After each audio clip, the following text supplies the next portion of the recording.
Close my door.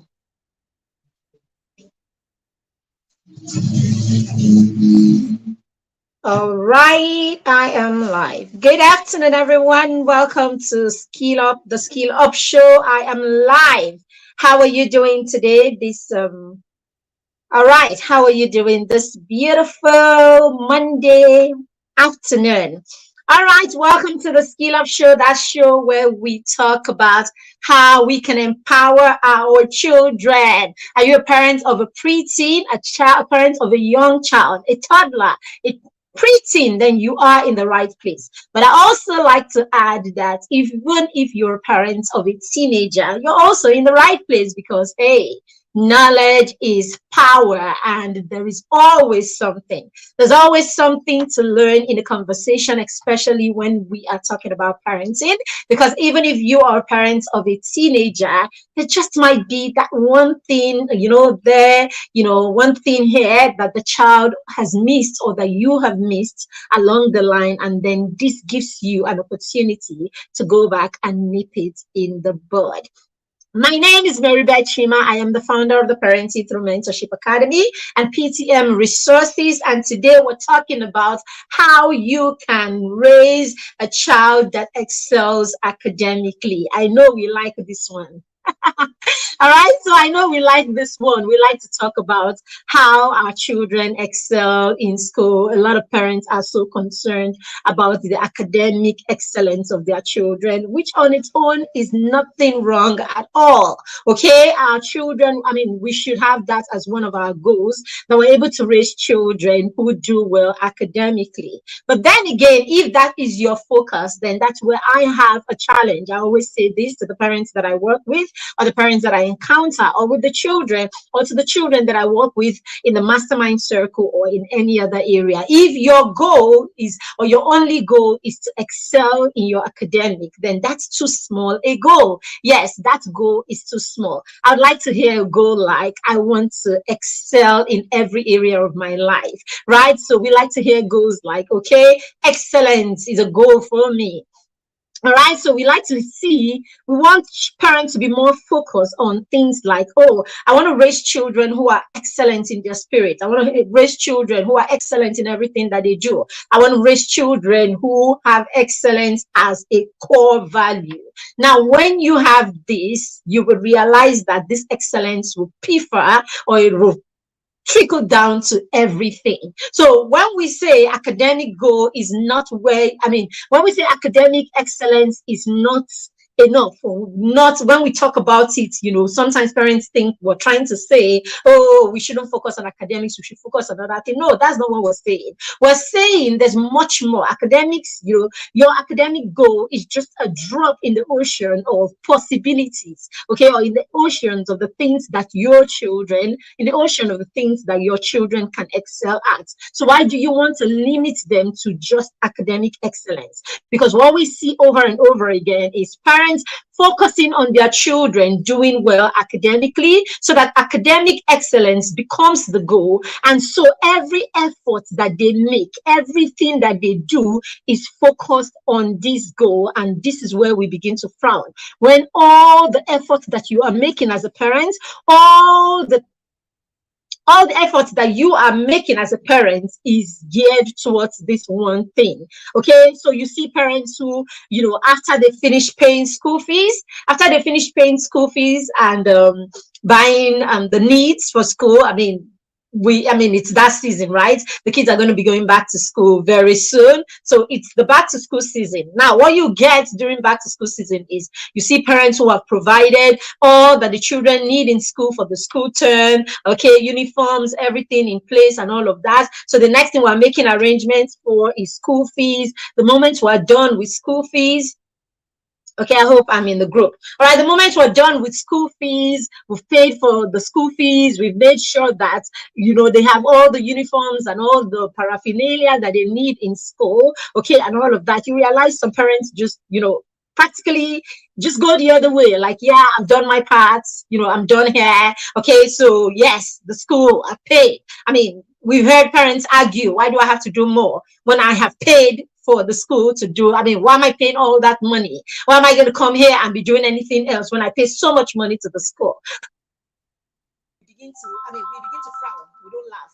We begin to frown because we know that these parents have missed it. Okay, we know that these parents have missed it. If you are in the place where you're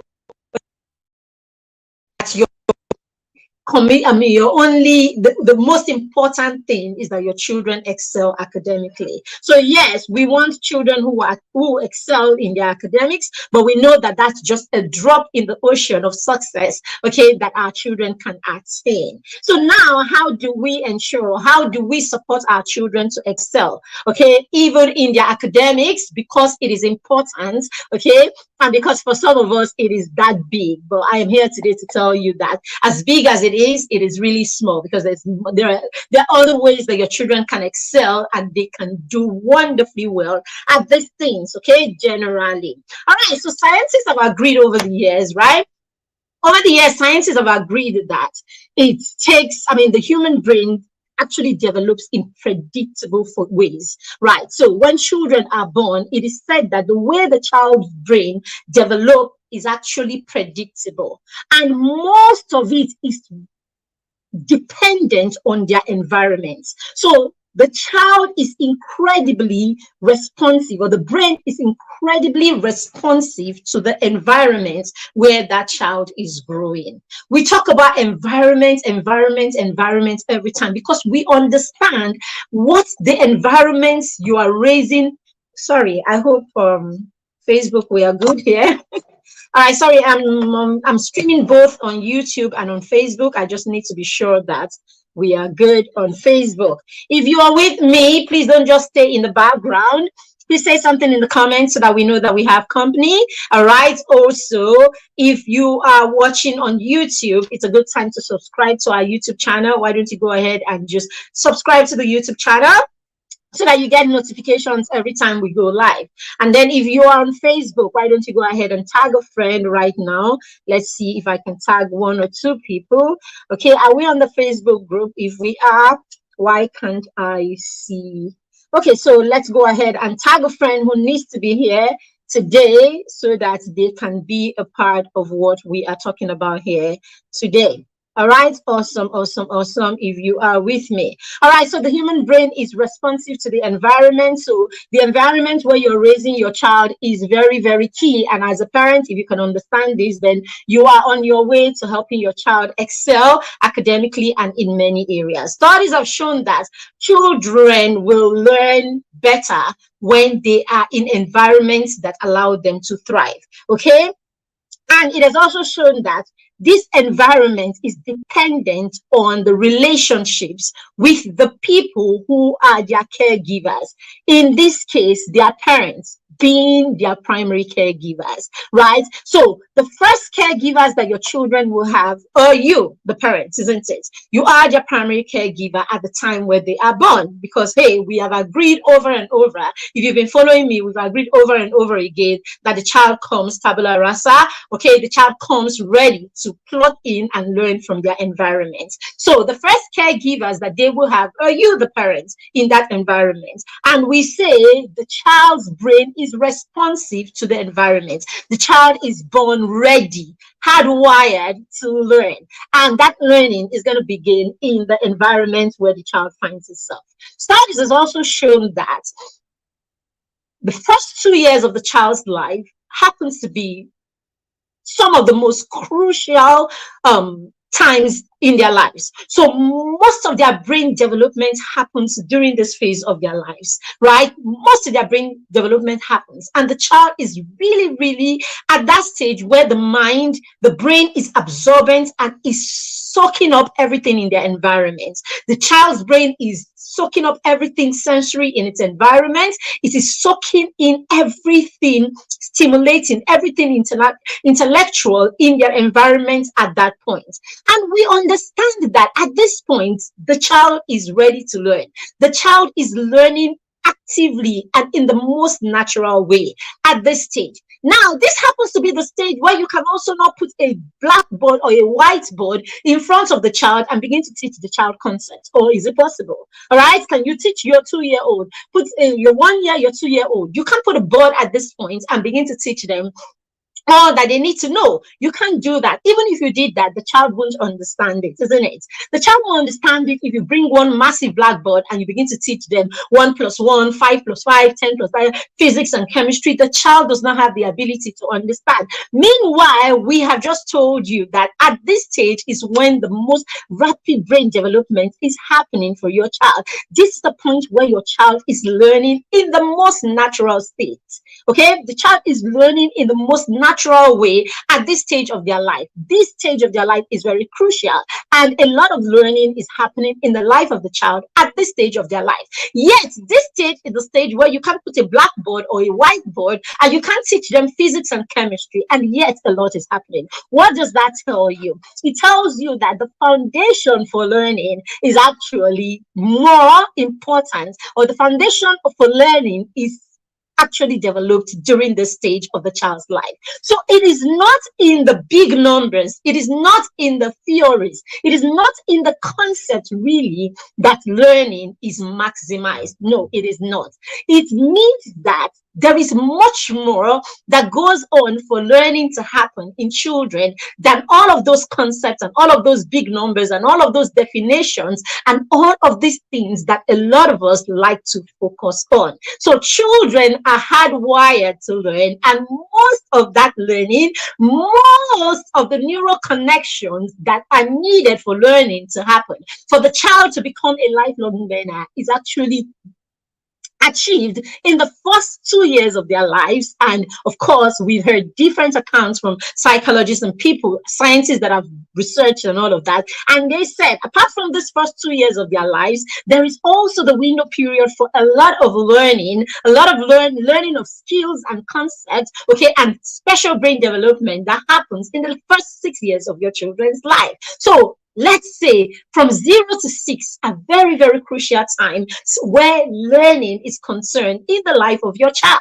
And so this is a time where the foundation for the rest of their lives is actually achieved. Yes, this is a time where the foundation for the rest of your child's life is actually achieved. Now, if this is the case, it simply means that there is much more that needs to be implanted, or there is much more that needs to be in place for foundations to be created.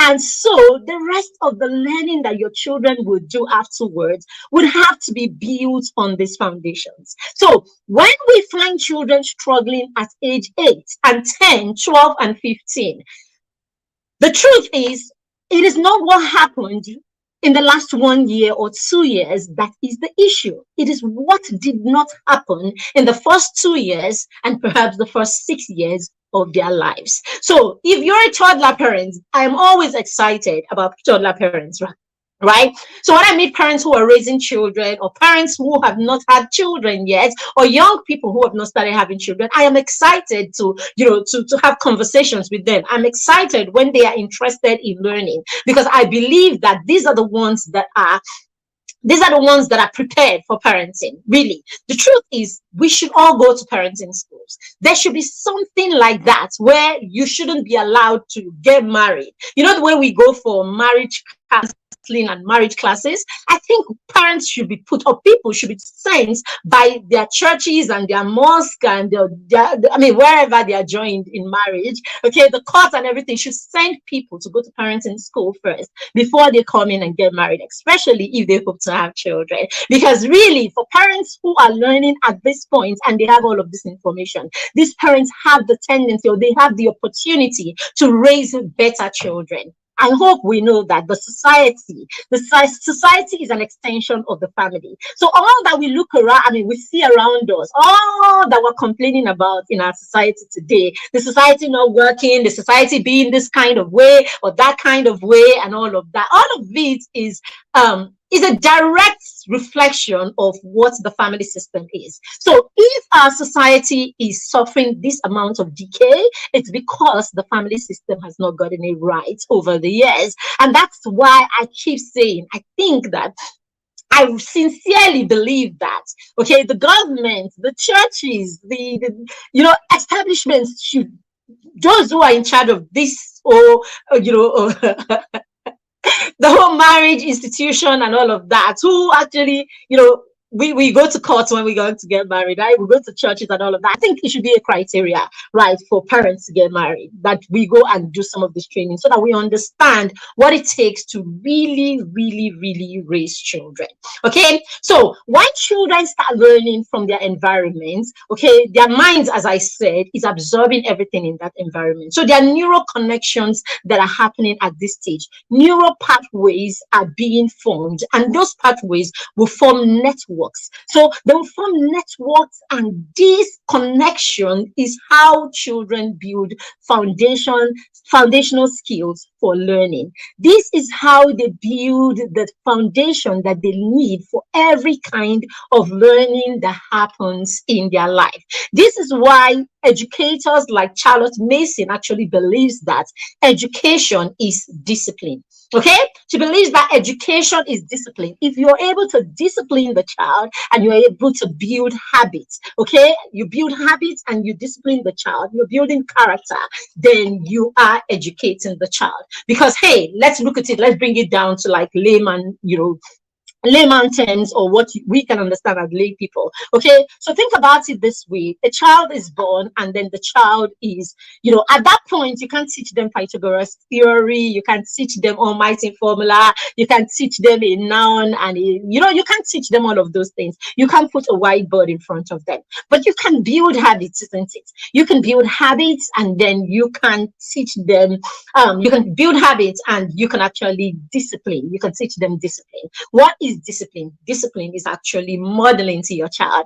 Discipline is actually teaching your child, training your child. Even if we take it to biblical terms, the Bible says that what? We should train up our children in the way that they should go. So during this stage of their lives, your children are learning from the things that happen in their environment. So how do you speak in that environment? What kind of language do you use in that environment? This is what your child is learning at this phase. Remember, they cannot learn almighty formula, they cannot learn all of these things. All right, so in that space, I'm bringing it down to everyday level right now. Okay, what every layman can understand. All right, so your 2 months old, your 3 months old is going to be learning from their environment. So when they hear in their environment, what are they hearing? Remember, their mind is absorbing everything in their environment, and of course they're absorbing through their senses. Okay, their sense of touch, their sense of sight, what they see, what they hear, what they touch, what they smell, what they taste. This is how your child is learning at this stage of their lives. So the child's learning is sensorial. Okay, how you touch the child, how you sound when you talk to the child. When the child is looking, no wonder they're constantly looking into your face, because hey, this is the communication that your child understands. The non-verbal communication, the expressions on your face is what your child understands at this point, and this is the environment. I hope you know that you are the biggest curriculum in your child's environment. Okay, so when we talk about environment, we're talking about the things and then the people in that environment, what the child sees, what the child hears, what the child perceives, what the child interacts with in that environment, in that space, is what makes up the child's environment. Okay, so so this is the environment that we are talking about when we talk about environment. It's you and the people and the content that you allow your child access in your space. That's what makes up your child's environment. All right, so at this stage of their life, this is it. This is what they have. When your child is 2 months and 3 months and 1 year and 2 years, this is what they have. This is the learning that is happening. And remember, this is the point where your child is learning in the most natural way, the most authentic way, and that learning is absorbed and internalized. Neural connections, neural pathways are formed every time they have a new experience. And of course, these pathways lead to a network of neural connections, and these forms the foundation for learning for your child. The foundation for learning for the rest of their life is formed at this point. Science says that there is a circuitry, when your children learn new things, especially during the first 6 years of their lives, what happens is there is a recircuiting of their brain. And of course, these things are internalized. What they learn at this stage is internalized. All right. So at this stage, as I said, your child is going to be learning. What are you saying in that environment? Your child is taking it in. What are you doing in that environment? Your child is absorbing what you are doing. Your child is absorbing what you are saying. Your child is absorbing the mannerism in that environment, the routines in that environment, everything that is happening in that environment. So how organized is that environment? How respectful is that environment? So these are the things that your child is learning at this point. Now, when someone like Charles Mason says that discipline is education, what is she saying? Now, if at this stage your child knows what is acceptable and what is not acceptable. Because yes, you can actually raise your 2 months old, your 3 months old, your 4 months old, your 1 year old to know what is acceptable and what is not acceptable. Now, when you're doing this, what are you doing? You're training the child. You are showing the child what is acceptable, what is discipline, and this is what discipline is. So for instance, your 6 months old has finished eating his food and he's throwing the food all over the place. You can actually say to the child, no, not acceptable. And then you model to the child how it's supposed to be done. And then that becomes your expectation of the child. So each time the child is done eating, okay, you model this to the child and then you have the child do it with you. By the time you do this with the child 1, 2, 3, 4, 5 times, you'll realize that your child now knows that this is what is acceptable in this environment. Okay. And so the child begins to do it this way. What have you done? You have actually modeled, you have disciplined. Okay. You have shown the child how to act. You have shown the child what to do. And this is what discipline is, isn't it? So what is discipline? Discipline basically is doing things the way they should be done, isn't it? When you do things the way they should be done at the right time, then we say this person is disciplined, isn't it? A person who knows that I am supposed to be here at this time and the person shows up at this time. Sorry, I don't know what happened there. Please, can you still see me or hear me? Let me know if you can still see me and you can hear me. All right. Sorry. All right, if you can still, it looks like you can still see me. All right, please, if you can see me and hear me, let me know in the comments that you can see me and you are with me. All right, so basically, if a person is supposed to be at a duty post at a particular time, you go there and the person is there. What do you say? Oh, this person is disciplined, isn't it? Okay. If someone, you have a worker or you have an employee that comes, late every time. Okay. The person comes the first time and the person lays down the excuse and then you let it go. You let it slide the second time and the third time. What do you say? You be like, this person has got no discipline, isn't it? So, right. When we teach our children this way and our children, we model these things to them, and the children learn these things and they begin to do it. So we are raising these children to be disciplined. That's what it means. Okay. Now, in your environment, your language, what kind of language do you have in your environment? How do you talk in your environment? What is acceptable? Okay. Is it a family where everybody's constantly yelling at every other person? Is it a family where the father, the mother are constantly yelling down the truth of the children? The truth is, this is what that child will learn. So basically, this is what the child is going to take away from that environment,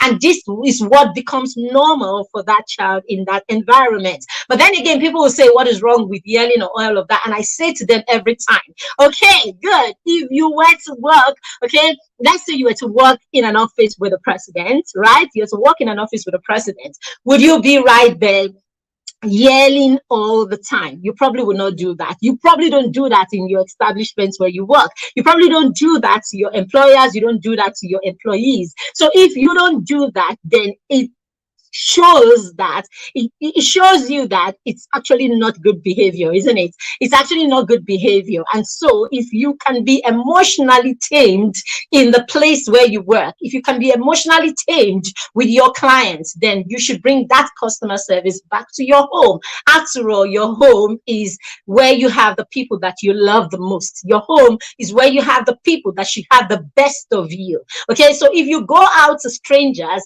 and you can tame your emotions and tame the way you relate to them such that they have the best of you, why can't you replicate that in your home? So I totally think it is wrong for us to think that we can be civil when we're out there with other people. We can pay attention to other people's emotions and how we rub off on them negatively by our rash, by harsh responses. Okay, if we think about this and we want to respond to our clients in a good way, we want to respond to our bosses, we want to respond to our employees in a particular way because we think we need to be civil, in a particular way because we think we need to respect them, in a particular way because we think we need to honor them, then we come home and we don't exhibit any of these things. Then later, when they ask us who are the most important people in our lives, we say it's our family. I think it's a twisted notion, right? It's an absolutely twisted notion to think that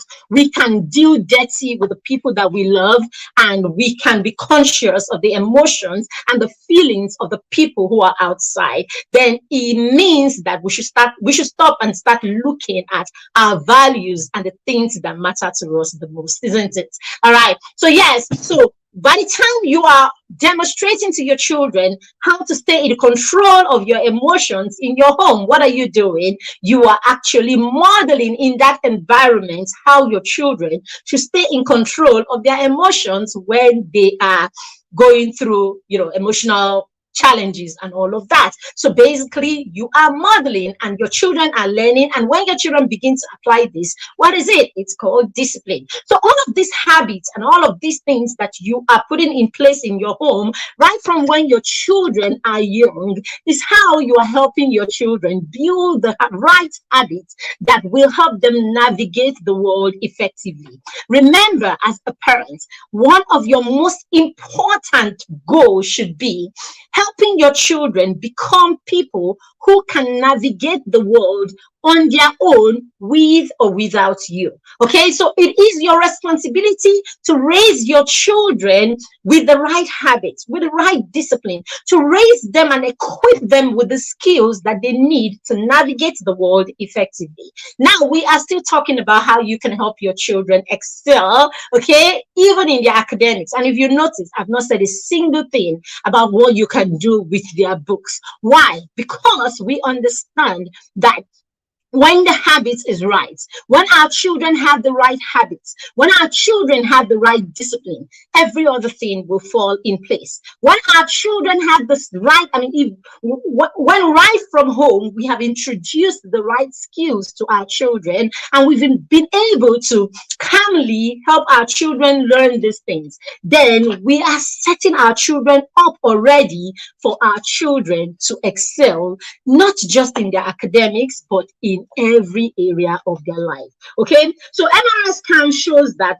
children's brain respond to intellectual and stimulations created in their environment, right? So when MRI scan is done on young children in the first, say, 1 month of their lives, it was seen that every time there is a stimulation in the environment, every time there's a stimulation in the environment where those children were, there was an active implication to the brain of the child. So yes, children actually respond to the stimulations in their environment. And that's why we are saying, as parents, we must understand that what we do in our environment is very, very key, is very important, okay, in our children's ability to build the right skills, okay, build the right habits, okay, and then, of course,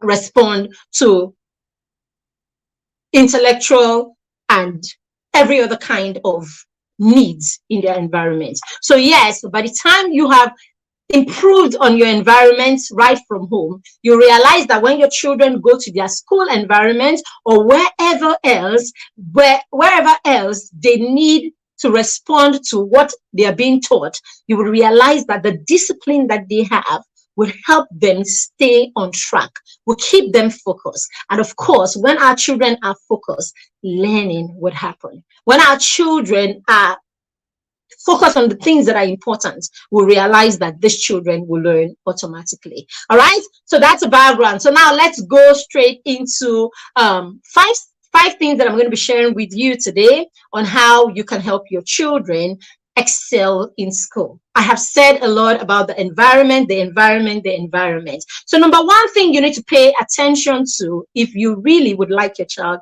to excel academically is you need to have the right school environment. Okay? Because we already know from science and a lot of psychological researches and studies, of course, and scientific studies, and even the MRI, research that's been done on children, okay, between the ages of 0 and 1 and 0 and 6, and it's been seen repeatedly by different scientists that the activities in the environment, the stimulation in the environment actually affects the brain of the child, okay, and how the child responds to learning in their environment. Because we already know this, and it is said that children are more empowered and children do better in environments that are calm, environments that have rich language, and environments that are highly stimulating. All right. So I said when this MRI tests were done, they were done in environments where stimulating environments that are highly stimulating, right? Environments that had intellectual stimulation in them. And the report showed that there was relatively a high level of response from the child, high response that led to learning in the brain of the child during this period. And of course, the environment had to be conducive for this to happen. When this happened in an environment where the adults encourage the children in an environment that there was less stress. Okay, so every time the environment was less stressful, the child was not under pressure, the child was not stressed, the child was not afraid, the child was in a calm state. It showed that the response was productive, the response was effective, the response was good, was positive, basically. So it is said that when children learn in environments that are calm, remember, they respond to the adults in their environment. The brain is a relational organ, isn't it? Okay, so when children are in environments that are calm, environments that are stimulating, meaning environment where the children can engage with the things in that environment, the children can learn on their own in that environment, the children can be inquisitive and try to get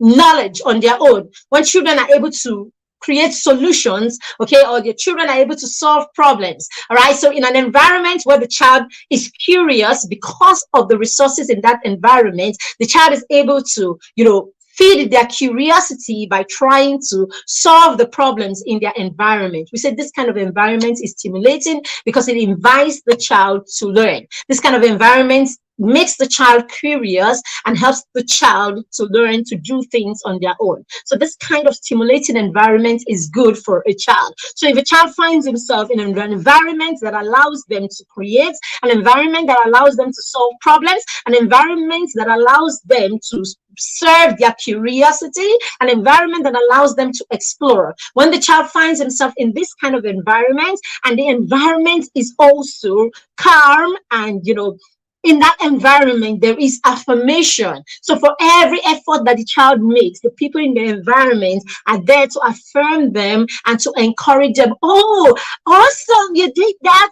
Ooh, this is so good. Okay, it is said that when encouragement like that is sent the way of the child is challenged and the child wants to do more. The child's confidence is built and the child wants to try again. The child's confidence is actually Very, very key, right? It's very key, and it's built at home. And it's said that when encouragement and affirmation is present in their environment, then the child automatically will build their confidence, okay, through trying. And every time they try, the fact that they are not judged, the fact that they are encouraged to try more, then the child is, of course, going to keep trying. And this is how learning happens. And this is how the child excels, even in every area of their learning, provided these factors are present. So, yes, you need to ensure that the school environment where you take your child to is a place where these factors are present. So, you know how you see parents, you have conversations with parents. I've had a lot of conversations with parents, and I'll hear parents say, "Oh, I'm moving my child from a particular school. All they do in that school is play with the children. The teacher is not tough. The teacher is not tough. The teacher is not hard." Okay, so because the teacher is not hard, the teacher is not tough, your parent is going to conclude that this is why the child is not learning. And you are wrong, okay? Because from what we're saying today, and from, research and studies, it is said that children learn better in environments that are nurturing. So when your child is in an environment that is nurturing, where there is nurturance, where there's rich language, the teacher is constantly using the right language to speak with your child. The teacher is encouraging your child. The teacher is affirming your child. The teacher is ready to listen. He wants to reason out with your child. The teacher is not constantly yelling down the truth of your child. It's not constantly, making your child stressed and being afraid. Okay, fear is the number one stress factor for children. All right, stress is the number one stress factor for children. And provided your child is in an environment where there is stress, where there is fear, okay, an environment where there is fear, your child will be stressed. And that is actually inhibitory to learning, right? It is inhibitory to learning because research and studies have shown that when children are stressed, they are unable to learn. Okay, when they are stressed, they are unable to learn, and the kind of response that they get in a rich environment is different from the response that they get in a stressful environment. Okay, so I'm sure in those researches, okay, the MRI research, when this happened, I'm sure they must have infused some stress, and the response must have been negative in those environments. So it is said that when there is stress, the children do not learn, okay, like when the environment is calm. So you want to make sure that while you are doing all the work that you are doing at home, that your children are placed in an environment, in a school where there is less stress and more, of the positive environment for your child. So you want to put your children in those schools where your children are highly stimulated. Okay, your children are highly stimulated in that environment. There is enough in that environment to stimulate the child. There is rich language in that environment for your children. There is encouragement in that environment. You want to put your children in an environment that is not highly judgmental and the competition is not unsafe or aggressive. Okay, you need to be careful about that the competition in the school where you're putting your child in is not aggressive. Okay, because we've heard of cases where children have had to poison or try to poison their friends because their friends or their classmates are doing better than them. When it gets to that point, that is a lot of toxicity. And tell you the truth, children are not toxic like that on their own. A lot of times it's a kind of stress or the kind of competition that has been introduced in that environment that make the children that way. So if the competition is not healthy, the competition in an environment is not healthy, you can tell from the way the children compete with each other. When children compete in a way that it becomes a do or die thing, when they compete in a way that they cannot appreciate their friends and their classmates anymore, when they compete in a way that if you are better than me, then you have become my enemy. Trust me, go and look. go and look closely. That competition is actually fueled by the adults in that environment. So you want to pay attention. The moment you find your children in that kind of system where the competition is not healthy anymore, it's the wrong place for your child to be. So you want to put your children in an environment that is not making your child stressed all the time. Some of us take our children to schools where the children's stamina, their academic stamina, is not fit for that place. So you realize that what you do to that child is you put your child on a stress level from day one. Okay, from day one, your child is stressed. So the child goes to school for a whole 12 to 14 weeks. Your child is under a lot of pressure. This is not learning. Okay, this is not learning. Learning is not so that we can, learning is not solely so that we can show high grades. There is much more to learning than that. There is much more to learning than that. Okay, learning is internalizing. Okay, it is not cramming and regurgitating. Learning is in the habits. And if the learning is not able to change the human being, change the habits and change the perception of the human being, then that learning is not exactly good learning. Okay, it's not exactly good learning. So if your children are learning just so that they can be at the top, if all that your children are concerned about is how many people are behind them, then check it. Your child may not be learning. Your child may be simply burning the ninth candle so that they can be ahead of everyone, and after that you realize everything is gone because learning is not internalized. Learning is not supposed to come from a place of fear. Learning is supposed to come from a place of passion. Your child should learn because they love to learn.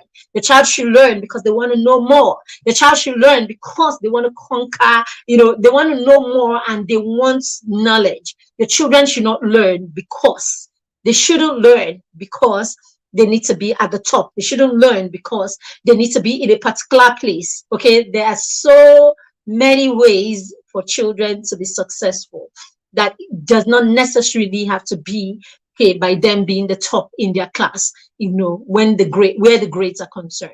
But when we raise children who want to learn because they have a passion for learning, okay, when we raise children who want to learn because they want to solve problems and when they want to create solutions, so they have the solutions or the problem that they want to solve at the back of their mind, and that is what is driving their need for learning, then we are raising people who are going to change the world. But when we raise children who are learning because they want to be the top in their class, when we raise children who are learning because they want their parents to be proud of them, not because they want to be proud of themselves, okay, then we're raising children who are just pleasers, right? They just want to please you. It's not the reason for education, please, parents. All right, so that's number one. You want to make sure that your child is in the right school environment. Number two is you want to make sure that the environment in your home is highly stimulating. Okay, the environment in your home is highly stimulating, meaning you have standards in that home, you have routines in that home. Okay, setting the children up for the right kind of discipline is in place in your home. Remember, we said, okay, that discipline is education. Discipline is education. When you are able to get the right habits, the right character in your child, and you're able to instill, okay, discipline in your child, then I tell you that child will break every ground and any ground where the child finds themselves. It takes discipline to stay and focus on what you need to study, isn't it? Okay, so your child goes to school. It takes discipline to stay in there and be in tune with what is going on in the classroom, focus and pay attention to the teacher. All right, the child is able to do that because the child is disciplined. It takes discipline to know that, okay, I have a class at 8 o'clock and I need to be there at 7:50 or at 7:45. It takes discipline. It takes discipline to know that, okay, a teacher is in the class, every other person is not acting right. It is my responsibility to act right. It is discipline. It takes discipline to know that I have assignment to turn in tomorrow. I have a project to turn in tomorrow and I will turn it tomorrow because I have integrity. It takes discipline. It takes discipline to know that it is time to shut down the computer. It is time to stay away from the things that are not necessary because I know what what my priority is. So tell me that your child is in this place where discipline comes first for your child, where discipline, is in place. And then so tell me, with discipline, why will all of these habits that are necessary for them to be successful not be in place? So when you put a child in a place where the child is disciplined, and I hope you also know that discipline does not come with pressure. Doesn't come with force. I hope you know that. Okay, discipline does not come with force. Obedience is what comes with force. So when you force your children, you yell at them, you shout at them, you scream at them, you beat them, you fear, you make them afraid. When you do that, you're trying to raise a child who is obedient. And your obedient child usually is not obedient towards every other person.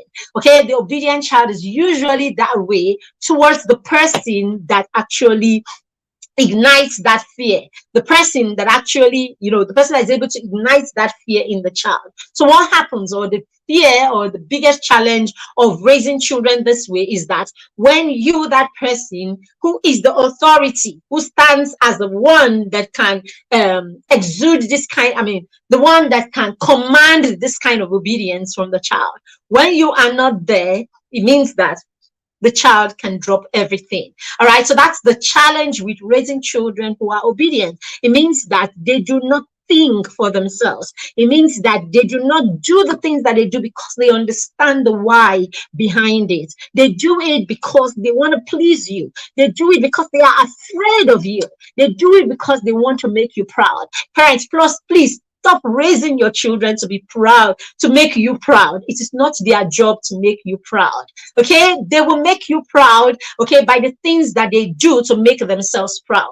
Make your children understand that the first person that they need to make proud is themselves. Okay? So let them understand that the first person that they owe is themselves. Let them understand the first person that they need to make proud is themselves. That way, your child is not a people's pleaser. If you raise your children to make you proud, today it's you that they are going to be making proud. Tomorrow it's going to be a boyfriend that your daughter is living for to make proud. It's going to be a girlfriend that your son is living for to make proud. Meaning they will have to go out of their way. They will have to do all kinds of things, provided this is what makes this person proud. So if they meet a boyfriend that needs them to take crack to make them proud, they will take crack to make the boyfriend proud. If they meet a bunch of friends that need them to be able to down one bottle of Hennessy to make them proud, to show that they've arrived, to show that their liver is strong, So when you raise children to make you proud, you will raise children who are people's pleasers, because today you're the one they are making proud. Tomorrow, they will have to make another person that is a person of authority, or another person that is ahead of them, or another person that they love, because you have told them that to love a person is to when you love a person, it's now your responsibility to make this person proud. All right? That's how you raise them. Make me proud. Oh, you need to make me proud. And so that's why your children will go to school and they do badly, and you are the one crying. After everything I've done for you, did they send you? All right? After everything I've done for you, look how you pay me. How can you tell your child that you fail your exam? It's me you are paying. No, it's yourself you are paying. Okay, it's yourself you're paying. It's yourself. That's what you deserve. That's what you're giving yourself. All right. So if we can begin to adjust some of these things, dear parents, okay, and allow our children to see things from the right perspective, then we have the power to help them change their mindset, okay, and begin to see life the way life really should be. All right. So when you do that, you will be raising children who are on their way to excelling well, because the child understands the why. Why do I have to do this? Okay, so that's where you should come from as a parent. Okay, helping your children understand why this is important, why you need to do this, helping them see it. Okay, so I need to see this. I want you to try this. What do you think? Oh, mom, I don't think. Okay, look at it. Give them the angles. The different angles. If you do this, okay, this opportunities.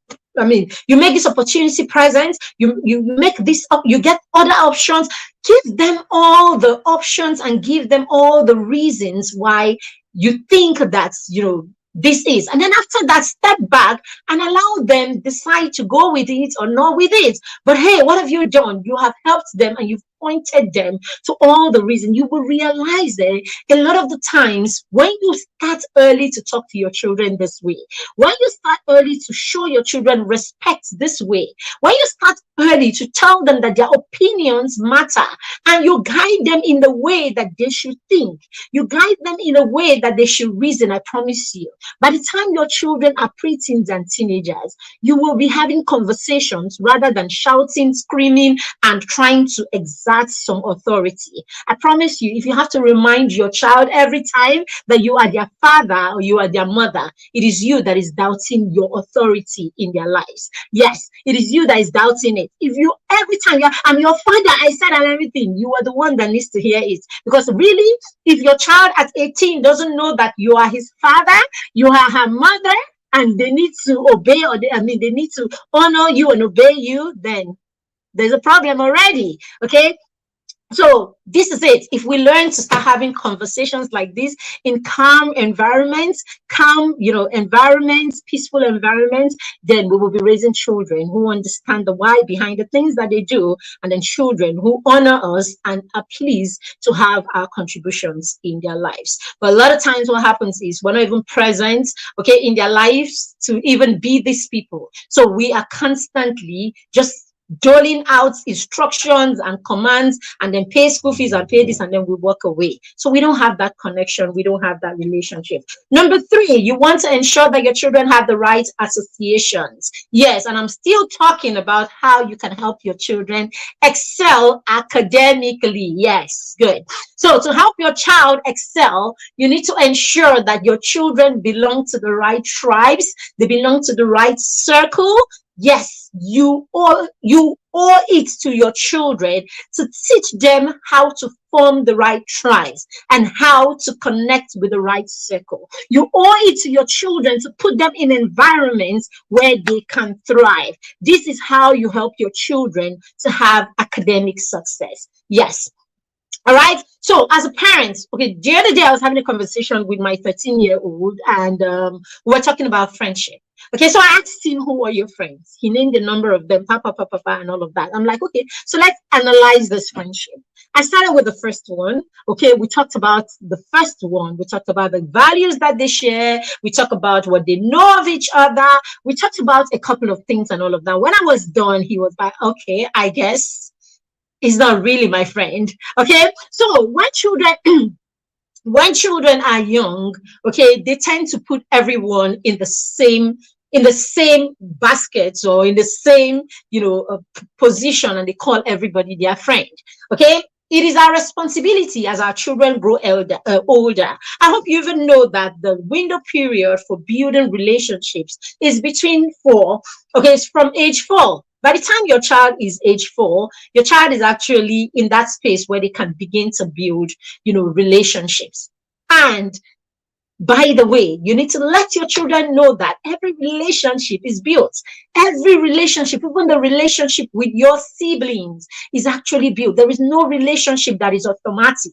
The fact that your parents, both of you, are from the same parents, does not necessarily mean that the blood is enough connection to help you build the best relationship that can exist between you. We have seen siblings who are not friends at all. We have seen siblings who hate themselves. We know that. We have seen siblings who do not even, where their siblings are concerned, their friends, who do not even come 1 inch close to, the relationship between another sibling and the friends. We have seen siblings that their friends mean 1,000 times more to them than their siblings do. This is because a lot of times as parents, we are not intentional about the relationship that our children build as siblings. A lot of us have siblings that we don't speak to for months. We don't speak to for months on ending. And, we have put them in that box where we explain, when it comes to family, we have a way. It's such an erroneous thing, okay, how we are so complacent about family, how we're so laid back about our relationship with family, and we have reached the point where we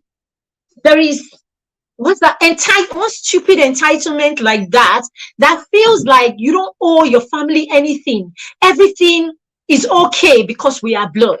So you can actually stay in the same city with your sibling. You will never check on your sibling. You stay in the same city with your sibling. I mean, I am guilty of these things. I'm saying these things, okay? But the truth about it, these are trauma, and it's as a result of how we were raised. There's no other way. Forget it. Okay, I know some of you don't like to face your traumas. Some of you don't like to go back and look at how you're raised. If you're able to go back and look at how you are raised, you realize that a lot of the things, okay, that is happening in our life today is a function of how we were raised. Okay, you are the adults. I mean, the child. I mean, the adults are the product of the child, right? Yes, the adult that we are is the product of the children that we were. Yes, so it's how we were raised that is the reason for the way we do the things that we do today. So the least you can do for your children is go back and visit your childhood so that you can correct some of the things that were wrong in your childhood, or you can build on some of the things that your parents did not, perfect. Some of the things that your parents neglected. It doesn't mean your parents are, it doesn't mean that you disrespect your parents, or it doesn't mean that, you're casting aspersion on your parents. Our parents did what they had and what they had to do based on the knowledge that they had. Our parents did what they had to do based on what they knew at the time. But you are here in the 21st century and you have the opportunity to know more. You have resources available to you that your parents didn't have. We have parenting books. We have experiences from people. We have people who have raised good children that we can go back and read and try to see what it is that they did right or they did wrong. We have all of this. I mean, the whole world is about modeling and documentations and all of going back to look at all of these things that have been documented. This is how we improve in every area of humanity. So why wouldn't we apply this even in parenting? I mean, we are religious and we claim to know God today because someone documented something that we are going back to, and we are trying to replicate the same thing that was documented.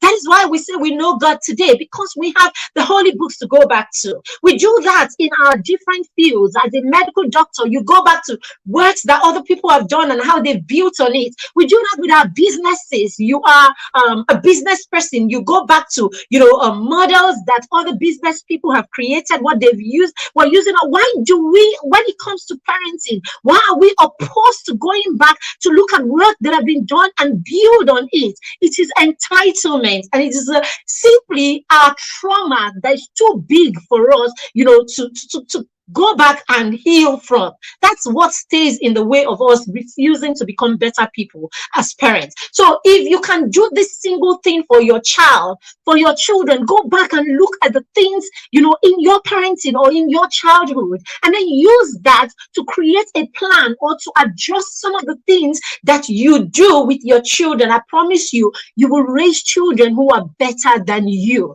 I mean, isn't that what we say every time? I want to raise a child who is better than me. Okay, if you want to do that, then you cannot be using the template that your parents used. You are the child. You are the adult that was built or created by the child that you were. So if you're going to raise a child again the way you were raised, you're going to create you again in your child. And if that's all you can offer your child, then good luck to you. I want to offer my children much more than I am.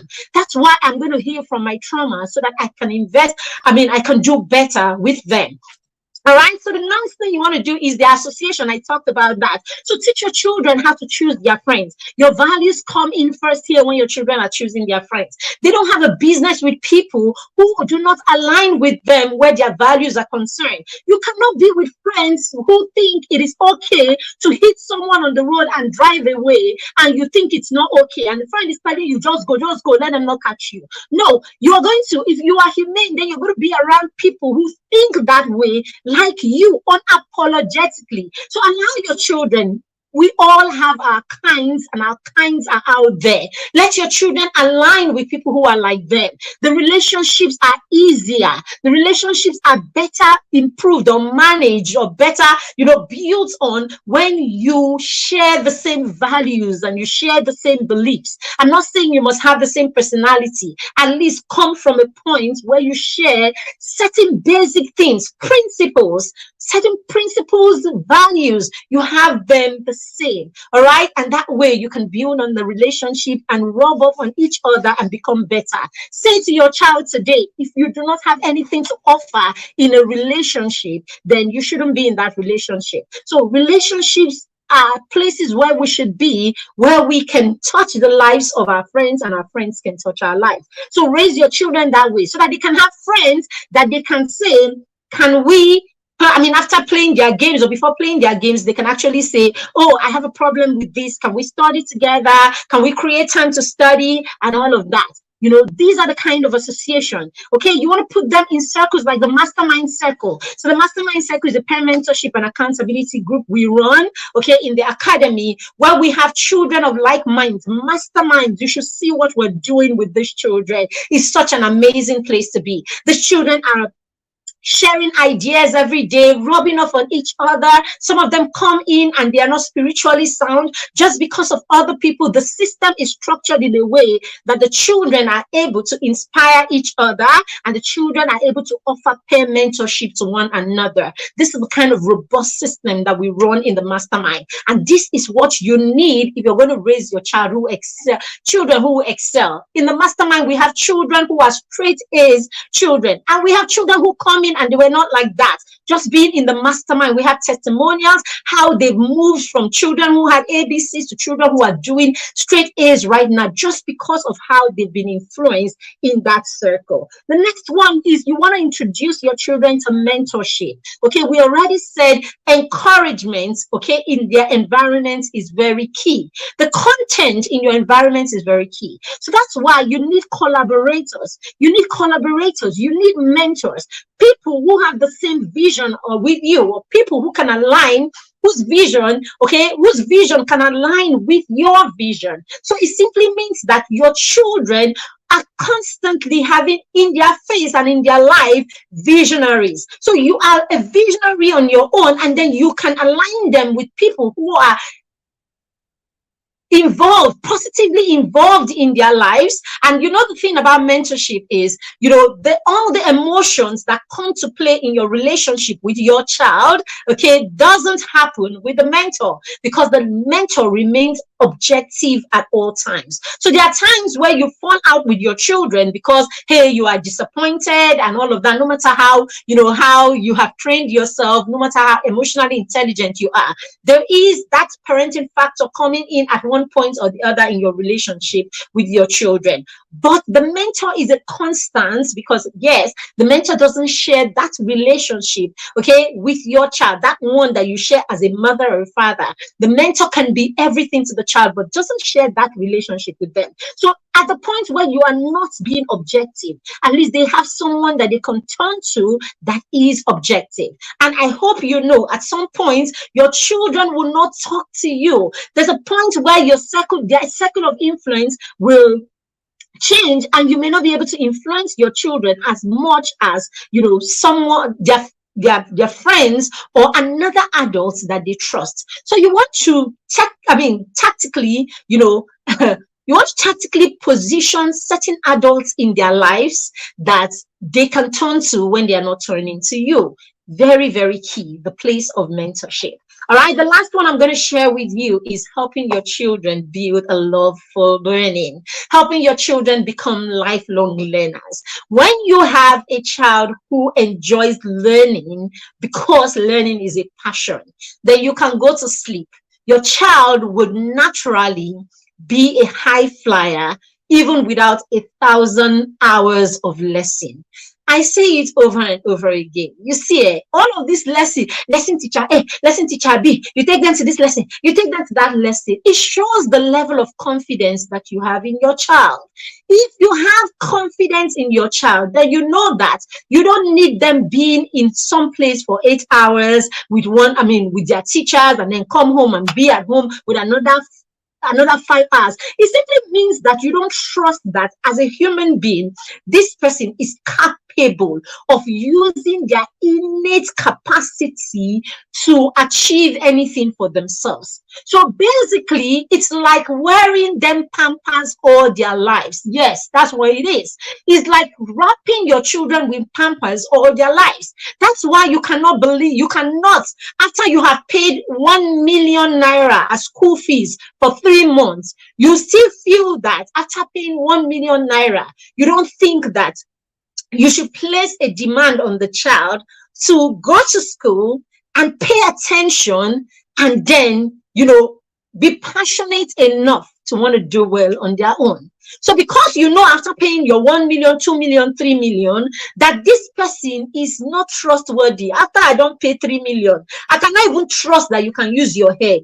So let me bring you another person and attached to you. Okay, so that when you come back from school, the person is here again to continue with you. Because if I leave you, get hurt. That's what you're saying to these children invariably. Because really, if your children, there are a lot of children that would do well on their own if only we will allow them build stamina. Okay, if only you will allow them build stamina. Confidence is built from when you win.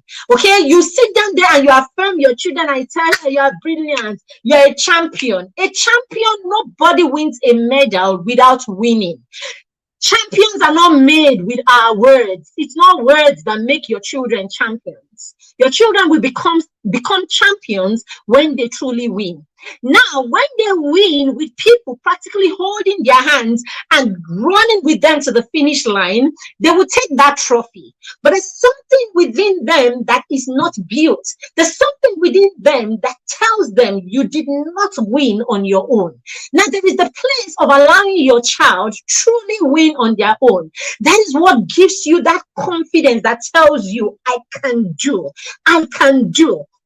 Okay, so when you pick scripture on your children and you tell them you can do all things through Christ, you can do all of these ones, please, after speaking these affirmations and these scriptures, step back and let them manifest what the word of God has said.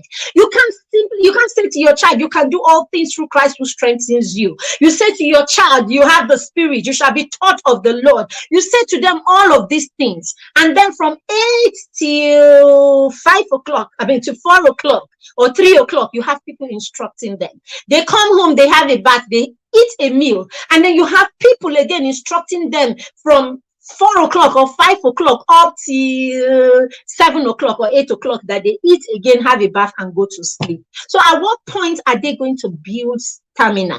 At what point are they going to believe in themselves? At what point are they going to know that they can do it on their own? All right, so parents, these are the things that we need to pay attention to. Okay, I wrote a post the other day, okay, and I was quoting, go back and read Deuteronomy chapter 6, where he said, after God had given, the Israelites the commandments, and all of that. What did he say to them? He said what? That you should, imprint this, right, in your children. I'm not quoting verbatim right now. He says basically that you should transfer this or imprint this in your children. He says you should talk to your children about this. Talk to your children when you are at home, right? Talk to them at home. Talk to them on the road. Talk to them when you wake up. Talk to them when you lie down. He said you should write it on your forehead so that they can see it, on your wrist so that they can see it. What is the Bible saying in Deuteronomy chapter 6? I looked at it and I said simply, why do we run about kitty, kitty, kitty? Even the scripture has said, parents, Go and connect with your children. Why else would the scripture say to you that you should say it to them, talk to them about it when you are at home? So, dear parents, you want your children to come with all the grades. You want them to have all the A pluses. You want them to excel in school. You want to talk to them about training up a child in the way that it should go. At what point are you training your child? I beg you. Are you talking to your child when you are at home? If you're not talking to your child when you're at home, then you are not training your child in the way that they should go. Ask yourself the question, how exactly am I training my child? I'm talking to a lot of you as fathers especially. I need you to go into your room, close the door and ask yourself, how am I training my child? Is it paying their school fees that is training them? The scripture says you should talk to them when you are at home. It says you should talk to them when you lie down. So the Bible knows that you should lie down on the bed with your children. It says you should talk to them when you lie down. It says you should talk to them on the road. So it means that the scripture knows that you should go take walks with your children. As you are walking with your children, talk to them. It says you should talk to them when you wake up. So it means that even the scripture is saying, gather your family. When you wake up, sit together and talk and probably pray and talk to them while you are praying. Some of these things are laid down. Why are we like this? It says that you should put it on your forehead, meaning let your children see it in you. So meaning you should model it. You should model it. If your children actually be the person that you model to them every day, would you be proud of that child? If your child actually lives the life that you live as a parent, how are you modeling it? Is it like when you go to work, you put all that energy at work? Do your children see you at work? Do they know what you do at work? Or all they see is the frown and the sharp words that you give them when you come back? This is what your children attribute your work to. The place that you go to that makes you very stern and very unapproachable. They do not see you. So you say you're working hard. You're not training your children on how to work hard. They see you go out. They don't know. Go. So that's why we are raising children today who take their car keys and they are gone. Whether they are drinking for 5 hours or 6 hours, it doesn't matter. They come home and they throw the keys and their wives cannot talk because, hey, I have been working. Because that's what they saw you do. Because that's what work means, to go away and to come back. So your children need to see. It says, write it on your wrist. Meaning, let your children see the works of your hands. Let them see you put your hand to the plow. So what skill are you teaching your child? So we are here. We want to raise children who excel in school. It is not by 1,001 lesson teachers. I beg you. It is not by the amount you pay in the school. It is not how many extensions. All of those things will give you short-term results. Yes. You can cram your way. Have you not heard? Have you not heard of people that have crammed the entire Bible and crammed the entire Quran and everything? Does that translate to them living the life that the prophet lived? Does it translate to them living the life that Jesus lived? So cramming is okay. If you can cram, you be crammed. Does it translate to you knowing? They are two different things. So I promise you, your child can cram a Bible from cover to cover. They will give you the 8 or the 9 or the 10, even 15 A's if you like. When they finish giving you, does that translate to them being human beings that can navigate the world? Does that translate to them being human beings that can create solutions for the earth? Does that translate to be people that the world will remember after now? Does that translate to your child being a person of impact? If in the 21st century, you are still raising children who do not understand the place of impact, do not understand the place of touching lives, does not understand the place of creating solutions that will change the world, solutions that will touch the lives of people, then you might as well go back and live 30 or 40 years back. Thank you very much for being a part of this session today. I hope you got value from this session, and that is my hack for helping your children excel in school. I have used this over and over again, and I am proudly, I can say proudly, nobody knows how to support children like I do. Nobody knows how to motivate children like I do. And I'm not talking about just my biological children. I'm talking about every child that I've had the opportunity to work with. All right?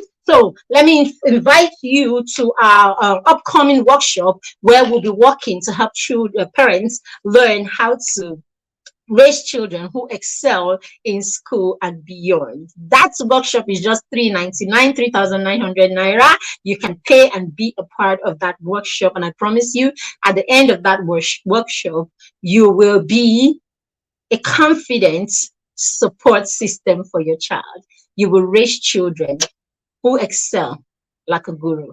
Thank you very much. Have a fantastic rest of the day. Bye. Facebook, are we there? We good? All right. Thank you very much. Let us know if you're catching this replay and if you got value from this session. Bye.